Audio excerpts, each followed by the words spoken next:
El terror está en todas partes. En la oscuridad te observan. Los relatos son muy escalofriantes, esenciales en Día de Muertos. Vivamos las experiencias. Vivamos aquellos relatos que nos estremecen.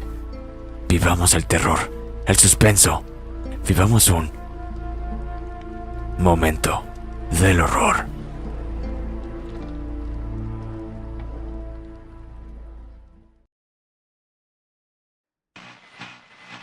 Hola, ¿qué tal? Muy buenas noches tengan todos ustedes. Bienvenidos al programa número 6 de historias de Ultratumba. En este programa tenemos una anécdota impresionante para todos ustedes. Una anécdota que nos envió una persona anónima. De hecho, no tenemos ni su nombre, pero les juramos que esta anécdota es totalmente real. Así que de una vez se las contaremos, ya que es un relato muy largo y no queremos que se nos aburra. Espero que tengan algo ahí en casita para disfrutar porque están escuchando Relatos de Ultratumba.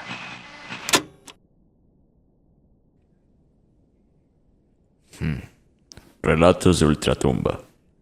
Qué buen título. Pero, ¿la gente creerá en todo eso? Miren, sé que me están escuchando y yo sé que ustedes saben que todo lo que escuchan en la radio no son cosas reales, al menos de relatos. En cambio, yo les relataré cosas reales, cosas muy auténticas, y necesito que me escuchen, porque el siguiente relato es completamente real. El relato que usted escuchará está basado en hechos verdaderos.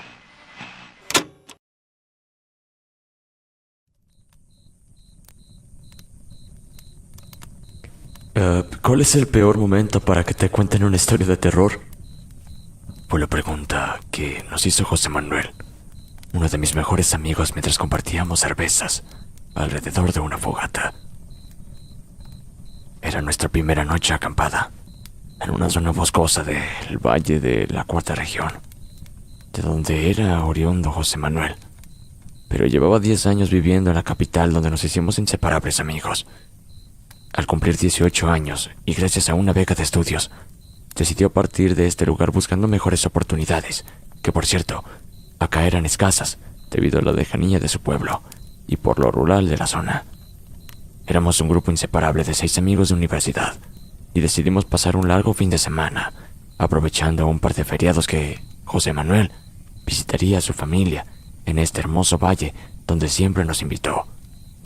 Él no era fanático del terror como el resto, por ello se dedicó a escuchar en silencio nuestras experiencias que trajimos a la fogata, y parecía no asombrarse ni atemorizarse por nada. Al menos eso creíamos, pues guardaba una historia ligada a su familia y a su pueblo, una muy siniestra y espeluznante que, por cierto, ninguno de nosotros había oído antes.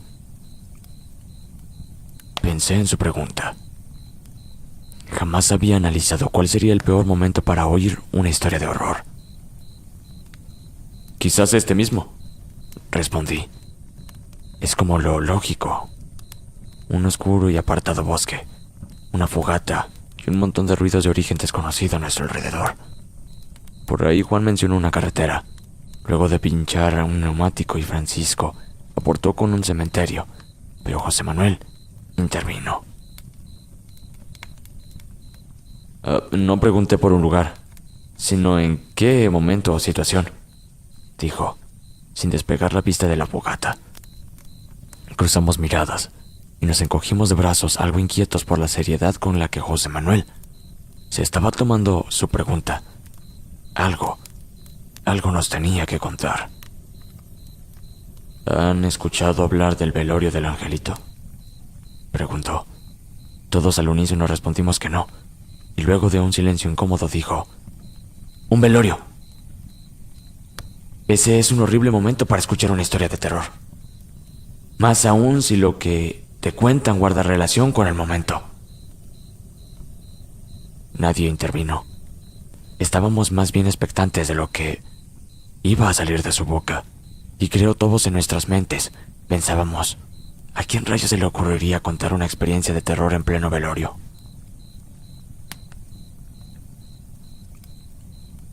Lo que les voy a contar es algo muy horrendo. Una tradición completamente oscura y siniestra de la que está prohibido hablar. Continuó. Nadie por estos lados quiere recordar la escabrosa tradición y, con el paso del tiempo, la han ido sepultando junto con cada persona de aquella época que vivió para contarlo. Actualmente pocos guardan la historia. Lamentablemente mi padre es uno de ellos. Él fue quien tuvo que oírla mientras se desarrollaba un velorio. Una historia siniestra y escalofriante de horror. 12 años tenía mi padre cuando ocurría el año 1975 y una terrible desgracia golpeó a la familia. El hijo menor de una de sus tías de tan solo 4 añitos había fallecido, producto de una horrenda enfermedad pulmonar con la que nació. La familia era longeva, con decirles que su abuelo, el patriarca de la familia, estaba próximo a cumplir 100 años y su esposa, 95, razón por la cual mi padre nunca había estado en un velorio hasta ese momento.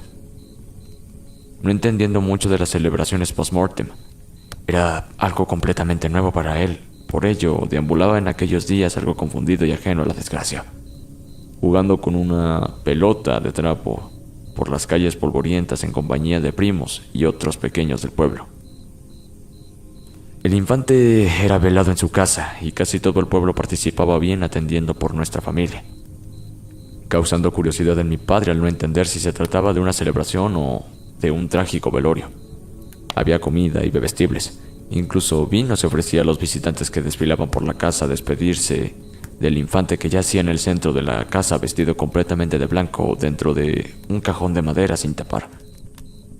Solo una persona en todo el pueblo se excluía del velorio, sentado en una banca en el umbral de su casa, justo al frente donde ocurría el evento. El anciano abuelo de papá bebía una taza de té, observando al gentío entrar y salir, con nulo interés de participar de aquella despedida del infante.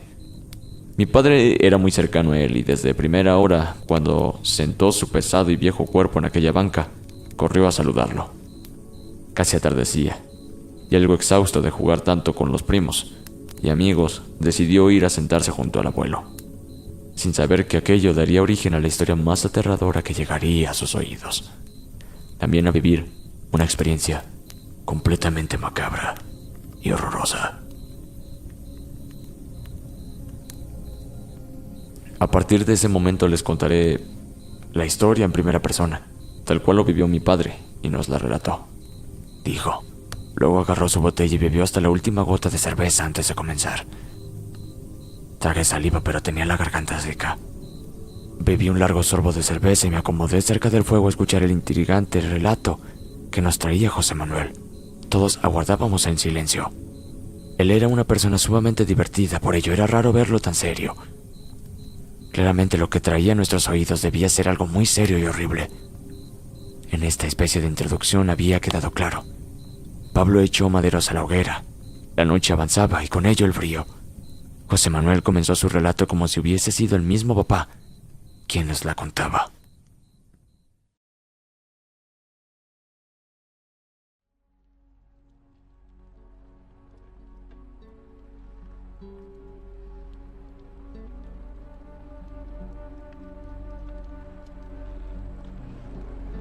Me senté junto al abuelo completamente sucio y cansado. Me observó un momento y con sus arrugadas manos me zamarreó la cabeza llena de tierra, brindándome una afable sonrisa.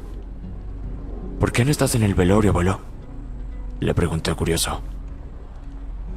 Había estado todo el día sentado y solo entró a comer cuando la abuela le sirvió el almuerzo. Me observó unos segundos con rostro serio y luego volvió la mirada hacia el frente, hacia la casa donde velaban al pequeño, la que había estado vigilando desde el umbral. ¿De verdad quieres saberlo?, me devolvió la pregunta, a lo cual asentí con la cabeza. Si bien a su edad estaba más cuerdo que nunca, lo que me contaría rayaba en la locura, al menos para mí.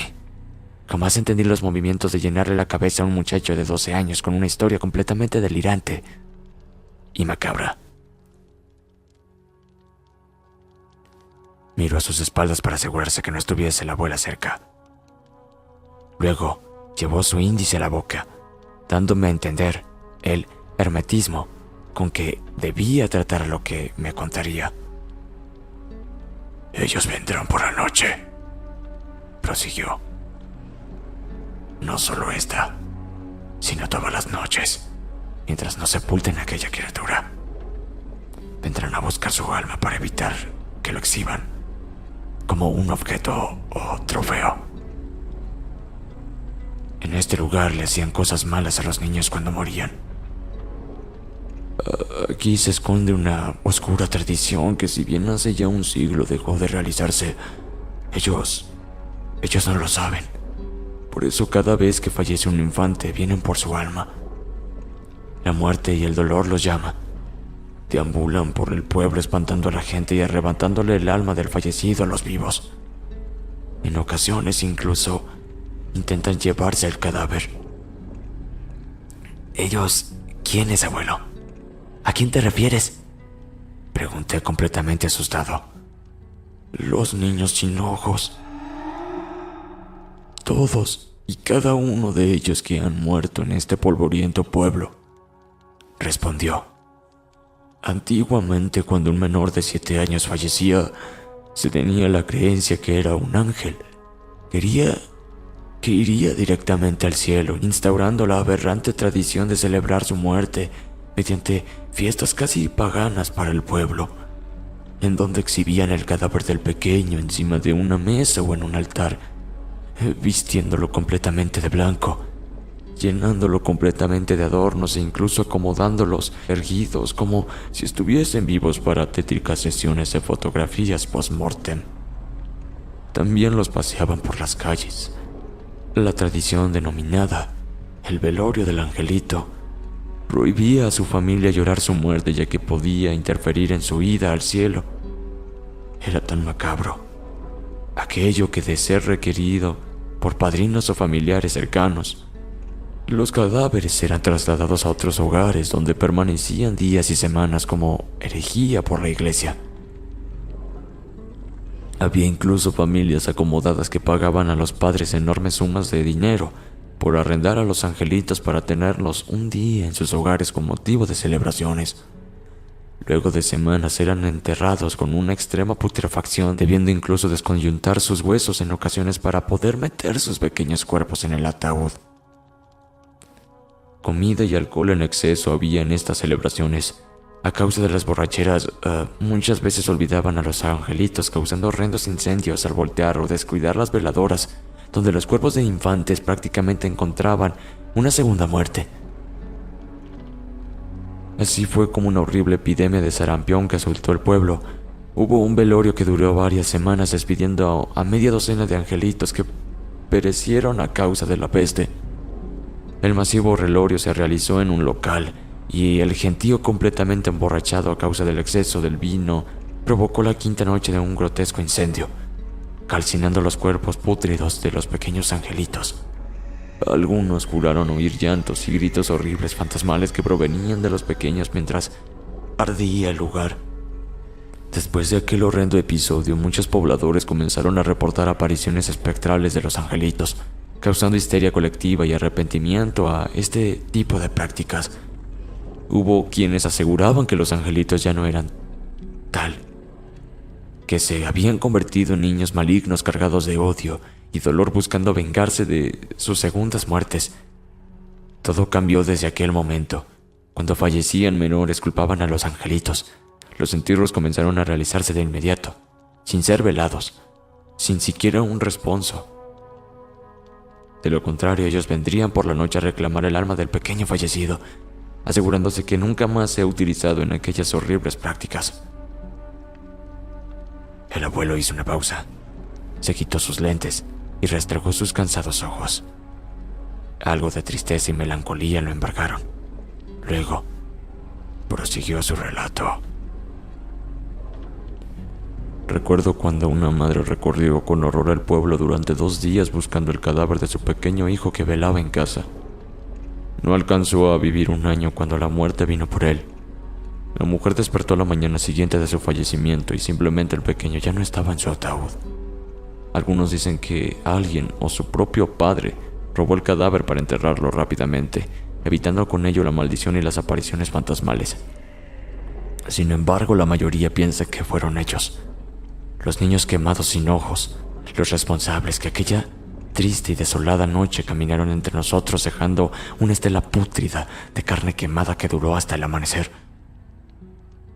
Hoy en día la mortandad infantil es escasa, pero aún así, cuando muere un infante, los que sabemos de aquellos tiempos y prácticas horrorosas evitamos participar de velorios y funerales.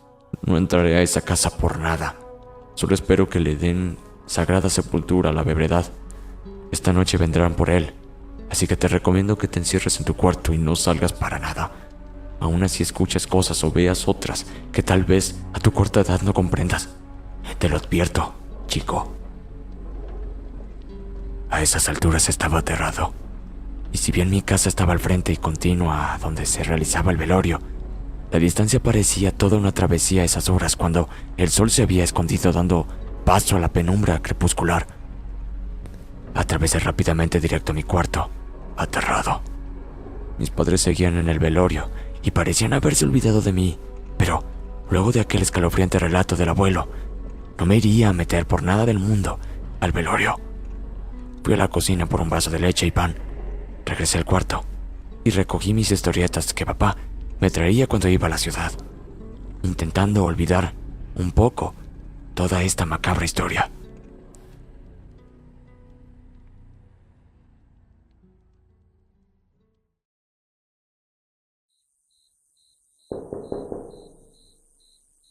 Desperté por un estruendo en la ventana, desorientado, sin saber cuánto había transcurrido.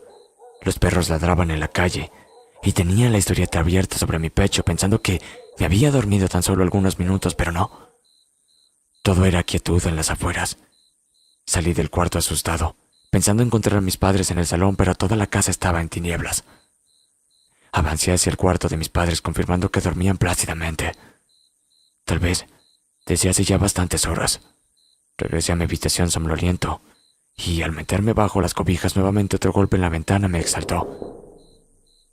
Esta vez pude voltear rápidamente y me pareció ver tras el cristal la sombra de una cabeza humana que observaba con aquella típica postura cuando alguien mira pegado a un cristal. Luego, no había nada.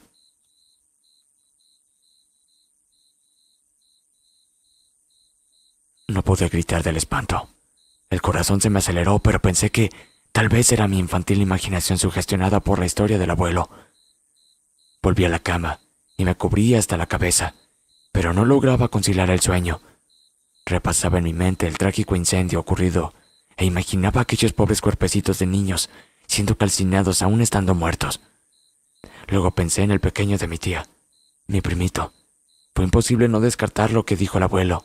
Tal vez esta noche los niños quemados sin ojos vendrían por su alma.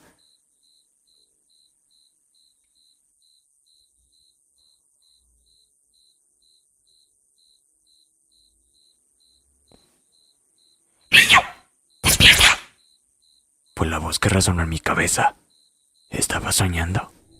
Pensé que sí, en un principio, pero al acomodarme entre las cobijas la pequeña voz susurrante volvió a emerger desde la oscuridad. ¡Niño! ¡Juguemos a la pelota!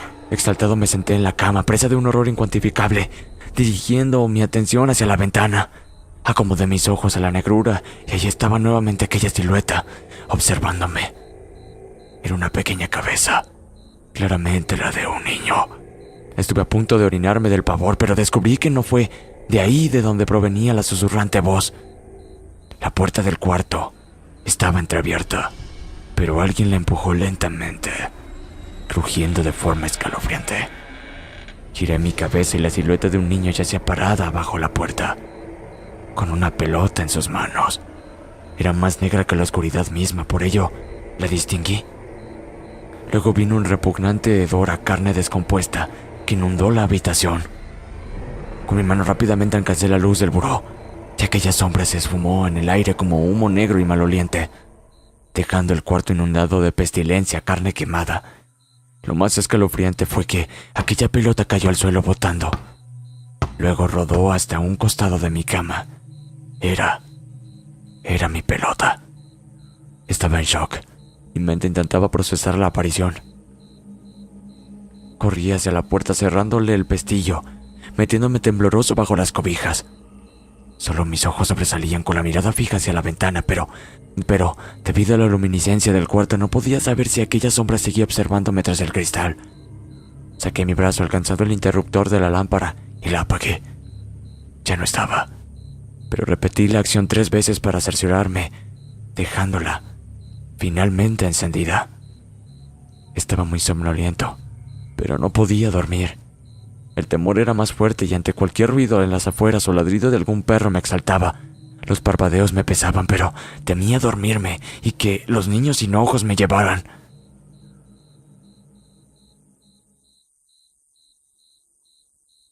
Niño, jugamos. Dios santo, nuevamente esa macabra voz.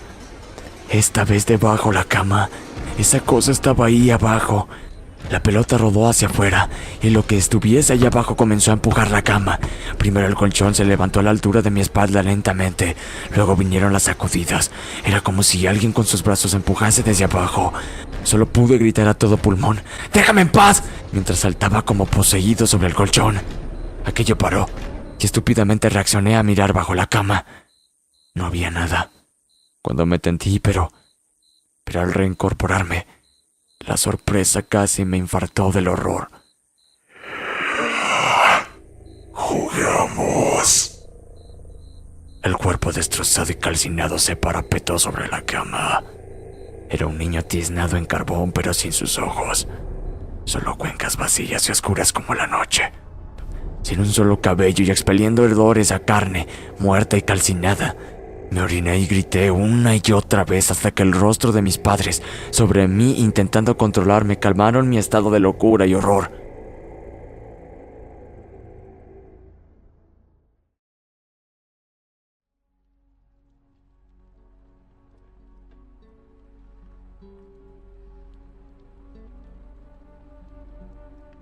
Les conté lo que vi, también lo que el abuelo me relató. Solo se miraron y buscaron la manera de calmarme, de sacar de mi cabeza todas esas ideas e historias que sugestionaron mi pequeña mente, según lo entendían. Mamá, era un niño quemado sin ojos, te lo juro. Estaba bajo la cama y hay otro afuera de la casa, créeme, por favor. Le imploraba sollozando. Papá revisó el cuarto y me persuadió de que viera con ojos propios bajo la cama, dentro del armario, y hasta abrió la ventana para convencerme de que no había nada en las afueras, más que perros y oscuridad. La única prueba que tenía era la pestilencia que aún rondaba en el aire y que ambos sintieron levemente, pero dijeron que provenía de las afueras.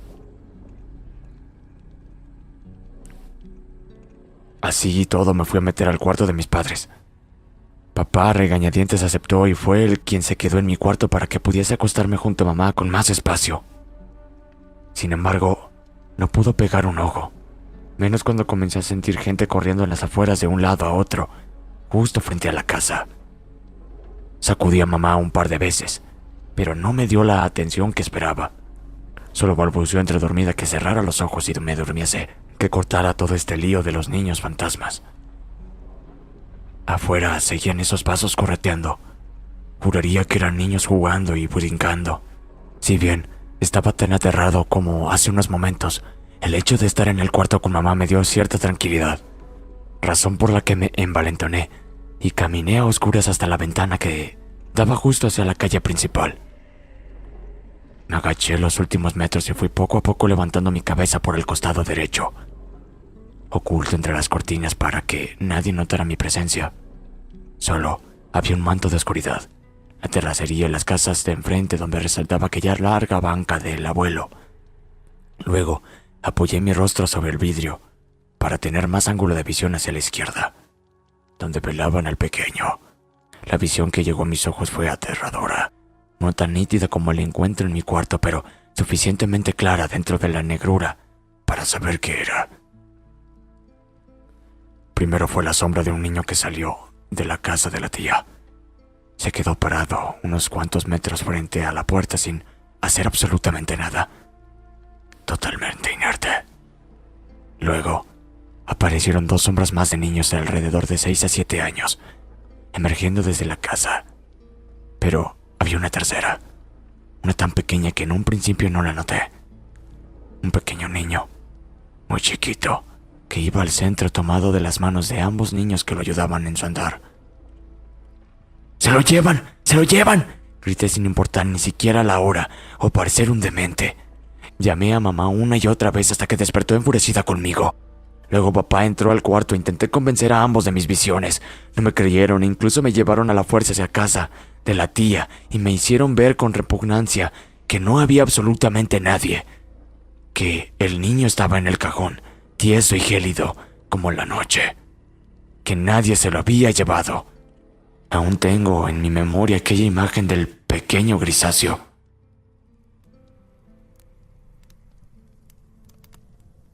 Ahí José Manuel concluyó el relato, tal cual su padre se lo contó.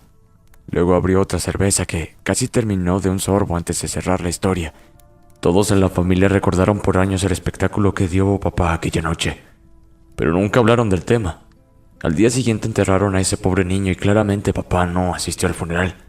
Se quedó con el abuelo en aquella banca, escuchando quizás más historias del viejo, o bien contándole la suya. Sabía que el viejo era el único que le creería. Papá lo contaría una vez, y me hizo prometer que sería solo para mis oídos. No sé por qué rayos se lo cuento a ustedes. Quizás me siento como mi padre en aquel momento. Quizá estoy experimentando cosas o teniendo visiones fantasmales que nadie creería, excepto ustedes, dijo. Una rama crujió a nuestras espaldas, luego otra por un costado de la carpa. Un escalofrío nos recorrió a todos por igual. Tal vez no estábamos tan solos en este bosque.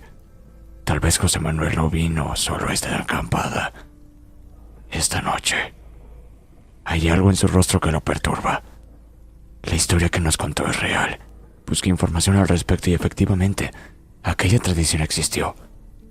Tal vez por ahí aún existe. De solo pensarlo, me recorre un escalofrío. De todas las que conozco, es lejos la más macabra y espeluznante.